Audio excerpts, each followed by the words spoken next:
আজ হঠাৎ করেই ডিসাইড করে চলে গেলাম আমরা চায়নাটাউন কলকাতাতে। সেখানে কিমলিং নামের এই রেস্টুরেন্টটায় ঢুকে পড়লাম।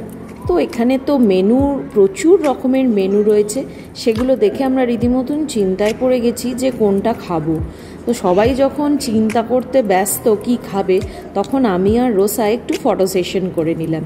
এর মধ্যেই চলে এলো ওয়ান্টন, তারপরেই এলো স্যুপ, তারপরে chilli garlic prawn, lemon chicken. এইগুলো আমরা নিয়েছিলাম স্টার্টার হিসেবে।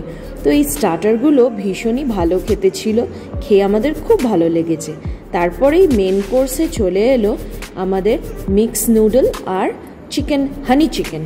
তো আমাদের নুডলসের সাথে চপস্টিক দিয়েছিল, আর সেই চপস্টিকে করে খেতে বেশ মজাই লাগছিল। ফার্স্ট টাইম চপস্টিকে করে আমরা খাচ্ছিলাম। তো যাই হোক, কিছুক্ষণ খাওয়ার পরই আমরা দেখলাম যে না, চপস্টিক দিয়ে খাওয়াটা বোধহয় আমাদের পক্ষে পসিবল হবে না। তখন আমরা সবাই ফর্কই নিলাম, ফর্ক নিয়েই খাওয়া শুরু করলাম। একদম অথেন্টিক চাইনিজ খেতে গেলে কিন্তু এখানে চলে আসতেই হবে।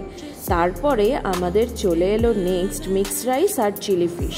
তো রোসা এখনও চপস্টিক ছাড়েনি, ও নাকি রাইসও খাবে চপস্টিক দিয়ে। তো দেখো তোমরা, ও কি সুন্দর চপস্টিক দিয়ে রাইস খাচ্ছে।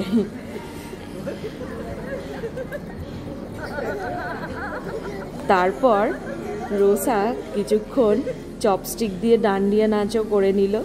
তো যাই হোক, আমাদের দিনটা আজকে খুব ভালো করে কাটলো।